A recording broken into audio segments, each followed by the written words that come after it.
رسول اللہ صلی اللہ علیہ وآلہ وسلم کی عمر مبارک جب 7 سال ہوئی تو ایک دن آپ کی آنکھوں میں شدید درد ہونے لگا۔ آپ کے دادا جان عبد المطلب نے آپ کی آنکھوں کا بہت علاج کروایا، لیکن رسول اللہ کی آنکھوں میں درد کا کوئی فرق نہ پڑتا۔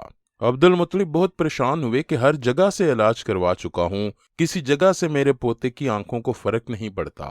آپ پریشانی کی عالم میں بیٹھے تھے کہ کسی نے حضرت عبد المطلب سے پوچھا، اے مکہ کے سردار، کیا بات ہے؟ آج آپ پریشان لگ رہے ہیں۔ عبد المطلب نے کہا، پیارے دوست، میرے پوتے کی آنکھوں میں درد رہتا ہے، میں نے ہر جگہ سے علاج کروایا ہے، لیکن محمد صلی اللہ علیہ وآلہ وسلم کی آنکھوں سے درد نہیں جاتا۔ اس بندے نے کہا، اے مکہ کے سردار، فلاں جگہ ایک طبیب ہے جو دوائی دیتا ہے تو شفا ضرور ملتی ہے۔ مکہ کے بہت سے لوگوں کو وہاں سے شفا ملی ہے۔ اس بندے کی بات سن کر عبد المطلب بہت خوش ہوئے۔ آپ اپنے پوتے کو لیا اور اس راہب طبیب کے پاس چلے گئے۔ جب عبد المطلب اپنے پوتے کے ساتھ اس راہب کے گھر گئے تو اس کا دروازہ بند تھا۔ آپ نے ارد گرد کے لوگوں سے دریافت کیا کہ یہ دروازہ کب کھلتا ہے اور یہ طبیب کیسا ہے؟ لوگوں نے کہا، اے بزرگ بندے، اس راہب کے ہاتھ میں بڑی شفا ہے، جو کوئی بھی اس کی چوکھٹ پہ آتا ہے تو اللہ اس کو شفا سے ہمکنار کرتا ہے۔ حضرت عبد المطلب نے پوچھا کہ وہ بندہ کہاں ہے؟ انہیں بتایا گیا کہ یہ بندہ اندر ہی رہتا ہے۔ حضرت عبد المطلب کہنے لگے، یہ تو دروازہ بند ہے، یہ دروازہ کب کھولتا ہے؟ لوگوں نے بتایا، یہ دروازہ کئی دن تک بند رکھتا ہے، یہ بندہ اپنی مرضی کا مالک ہے، جب مرضی ہو تو باہر آتا ہے، ورنہ کئی دن تک یہ دروازہ کھولتا ہی نہیں۔ لوگوں کے منہ سے یہ بات کہنا تھی کہ شدید زلزلہ آیا اور راہب باغا گھر سے باہر آ گیا۔ کہیں ایسا نہ ہو کہ زلزلے کی وجہ سے گھر کی چھت گر جائے اور میں گھر کی چھت کے نیچے آ کر مروں۔ جب راہب باہر آیا، زلزلہ تھم گیا۔ راہب نے حضرت عبد المطلب کو پہچان لیا۔ راہب کہنے لگا، اے مکہ کے سردار، یہاں کیسے آنے ہوا؟ حضرت عبد المطلب نے راہب سے کہا، اے راہب، میرے پوتے کی آنکھوں میں درد رہتا ہے، میں کئی طبیبوں سے علاج کروا چکا ہوں، کسی جگہ سے فرق نہیں پڑتا، مجھے کسی نے آپ کے بارے میں بتایا ہے، اے راہب، میرے پوتے کی آنکھوں کے لیے دوائی دو تاکہ یہ ٹھیک ہو جائے۔ راہب نے جب رسول اللہ کے چہرہ مبارک پر نظر ماری تو کافی دیر تک نورانی چہرے کا دیدار کرتا رہا۔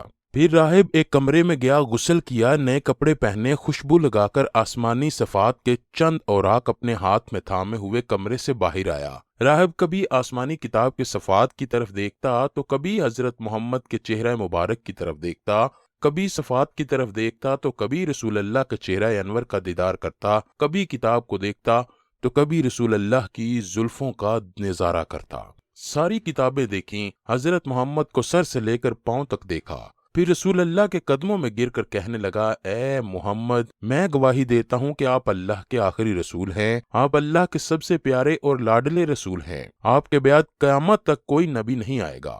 حضرت محمد نے ابھی اعلان نبوت نہ کیا تھا، عمر صرف 7 سال تھی، لیکن راہب پہلے ہی گواہی دے رہا ہے۔ حضرت عبد المطلب راہب کی بات سن کر بہت خوش ہوئے۔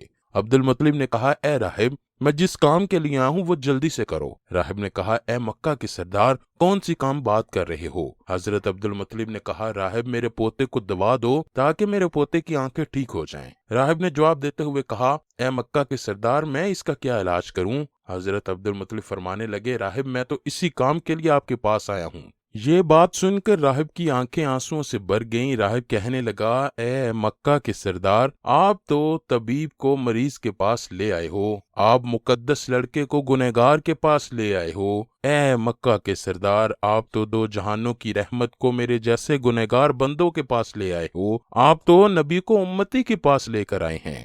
اے مکہ کے سردار، میں اپنے عبادت خانے میں اللہ کی عبادت میں مشغول تھا کہ اچانک میرا گھر لرزنے لگا، اگر میں کمرے سے باہر نہ آتا تو میرا کمرے کی چھت میرے اوپر گر جاتی۔ اے مکہ کے سردار، تیرا یہ پوتا بڑی شان و عظمت والا ہے، اپنے پوتے کے چہرہ مبارک کی طرف تو نظر مارو، چہرہ انور پر نور ہی نور ہے۔ کائنات میں یہودی اس نورانی چہرے والے محمد صلی اللہ علیہ وآلہ وسلم کے دشمن ہیں، آپ اپنے پوتے کو گھر لے جائیے، ایسا نہ ہو کہ یہودی آپ کے پوتے کو کوئی نقصان میں مبتلا کریں، جائیے اس نورانی چہرے کو اپنے گھر لے جائیں۔ عبد المطلب نے کہا، اے راہب، شکریہ، آپ نے میری بڑی رہنمائی کی، لیکن جس کام کے لیے میں آپ کے پاس آیا ہوں وہ مسئلہ تو حل نہ ہوا، وہ تو ویسے کا ویسا ہے۔ راہب نے مسکراتے ہوئے جواب دیا، اے سردار مکہ، ان کی آنکھوں کا علاج انہی کے پاس موجود ہے۔ عبد المطلب نے کہا، اے راہب، کہاں ہے علاج؟ راہب نے کہا، اے مکہ کے سردار، اسی نورانی چہرے والے پوتے کا لعاب مبارک نکال کر انہی کی آنکھوں میں لگاؤ، اسی میں شفا ہے۔ دادے نے پوتے کا لعاب مبارک منہ سے نکال کر آنکھوں میں لگایا تو آنکھیں بالکل ٹھیک ہو گئیں۔ حضرت محمد صلی اللہ علیہ وآلہ وسلم کی آنکھیں ایسے محسوس ہونے لگیں جیسے کہ ان آنکھوں میں کبھی درد تھا ہی نہیں۔